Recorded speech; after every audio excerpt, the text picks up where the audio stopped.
मेरे प्यारे देशवासियों, मैं आपको एक ऑडियो सुनाता हूँ। हेलो। सर नमस्ते सर। नमस्ते। सर बोलिए सर। देखिए, ये जो आपने एफआईआर नंबर मुझे सेंड किया है, इस नंबर के खिलाफ 17 कंप्लेंट्स हमारे पास। आप ये नंबर यूज कर रहे हैं? मैंने नहीं यूज करता हूँ सर। अभी कहाँ से बात कर रहे हो? Sir Karnataka sir. वो घर में हूँ सर। ओके, इसके लिए आप अपनी स्टेट में रिकॉर्ड करवाइए ताकि ये नंबर ब्लॉक कर दिया जाए, फ्यूचर में आपको कोई प्रॉब्लम ना हो। Okay, yes sir. अभी मैं आपको कनेक्ट कर रहा हूँ, ये आपका इन्वेस्टिगेशन ऑफिसर है। आप अपनी स्टेट में रिकॉर्ड करवाइए ताकि ये नंबर ब्लॉक कर दिया जाए। Okay, yes sir, yes sir, yes sir. अब बताइएगा मैं किसके साथ बात कर रहा हूँ। अपना आधार कार्ड मुझे शो कीजिएगा वेरीफाई करने के लिए, बताइएगा। सर मेरे पास अभी नहीं है sir Aadhaar card sir, please sir. Phone आपके फोन में है? नहीं सर। फोन में आधार कार्ड की पिक्चर नहीं है आपके पास? नहीं है सर। नंबर याद है आपको? सर नहीं है सर, नंबर भी याद नहीं है सर। हमने सिर्फ वेरीफाई करना है। ओके, वेरीफाई करने के लिए नहीं सर। आप डरिए ना, डरिए ना। अगर आपने कुछ नहीं किया तो आप डरिए ना। हाँ सर, हाँ सर। अगर आपके पास आधार कार्ड है तो मुझे दिखा दीजिए वेरीफाई करने के नहीं लिए। सर, नहीं सर, मैं गांव को आया था सर, घर में है सर। Okay, coming. जय हिंद। इस व्यक्ति के वन साइड वीडियो का रिकॉर्ड करो as per the protocol. Okay, ये ऑडियो सिर्फ जानकारी के लिए नहीं, ये कोई मनोरंजन वाला ऑडियो नहीं है। एक गहरी चिंता को लेकर के ऑडियो आया है। आपने अभी जो बातचीत सुनी, वो डिजिटल अरेस्ट के फरेब की है। ये बातचीत एक पीड़ित और फ्रॉड करने वाले के बीच हुई है। डिजिटल अरेस्ट के फ्रॉड में फोन करने वाले कभी पुलिस, कभी सीबीआई, कभी नारकोटिक्स, कभी आरबीआई, ऐसे भांति भांति के लेबल लगाकर बनावटी अधिकारी बनकर बात करते हैं और बड़े कॉन्फिडेंस के साथ करते हैं। मुझे मन की बात के बहुत से श्रोताओं ने कहा कि इसकी चर्चा जरूर करनी चाहिए।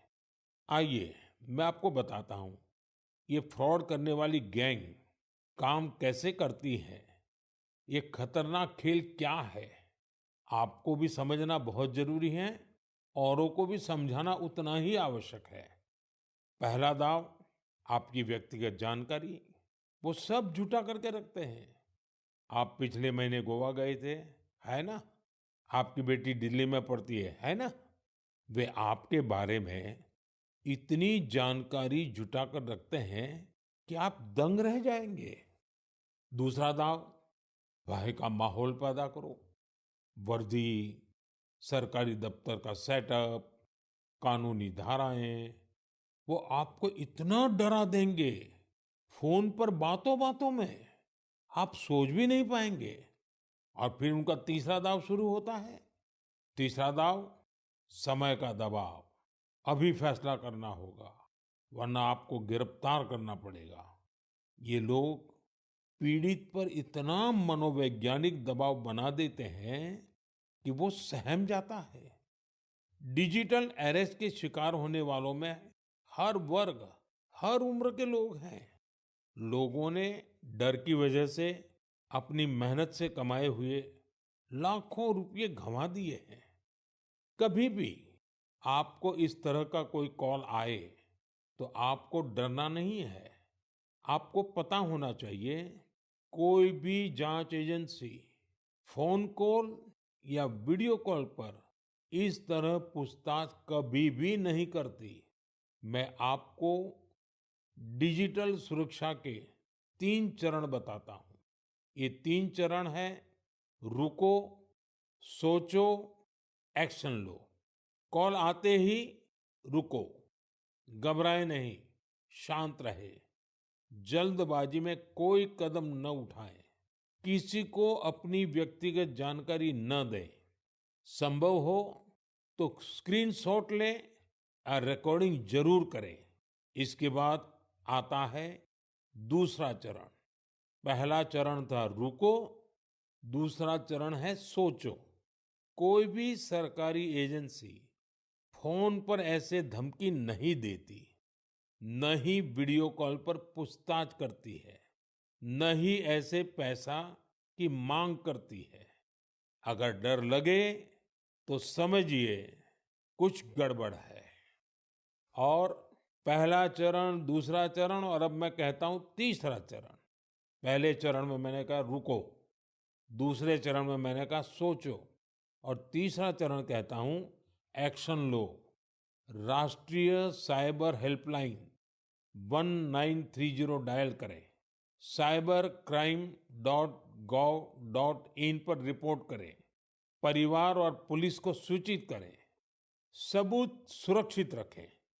रुको, बाद में सोचो और फिर एक्शन लो। ये 3 चरण आपकी डिजिटल सुरक्षा का रक्षक बनेंगे।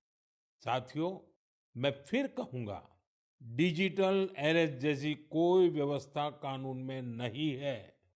ये सिर्फ फ्रॉड है, फरेब है, झूठ है, बदमाशों का गिरोह है। और जो लोग ऐसा कर रहे हैं वो समाज के दुश्मन है। डिजिटल अरेस्ट के नाम पर जो फरेब चल रहा है उससे निपटने के लिए तमाम जांच एजेंसियां राज्य सरकारों के साथ मिलकर काम कर रही है। इन एजेंसियों में तालमेल बनाने के लिए नेशनल साइबर कोऑर्डिनेशन सेंटर की स्थापना की गई है।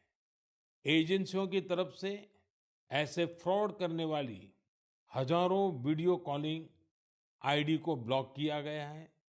लाखों सिम कार्ड, मोबाइल फोन और बैंक अकाउंट्स को भी ब्लॉक किया गया है। एजेंसियां अपना काम कर रही है, लेकिन डिजिटल अरेस्ट के नाम पर हो रहे स्कैम से बचने के लिए बहुत जरूरी है हर किसी की जागरूकता, हर नागरिक की जागरूकता। जो लोग भी इस तरह के साइबर फ्रॉड का शिकार होते हैं, उन्हें ज्यादा से ज्यादा लोगों को इसके बारे में बताना चाहिए। आप जागरूकता के लिए हैशटैग सेफ डिजिटल इंडिया का प्रयोग कर सकते हैं। मैं स्कूलों और कॉलेजों को भी कहूंगा कि साइबर स्कैम के खिलाफ मुहिम में छात्रों को भी जोड़ें। समाज में सबके प्रयासों से ही हम इस चुनौती का मुकाबला कर सकते हैं।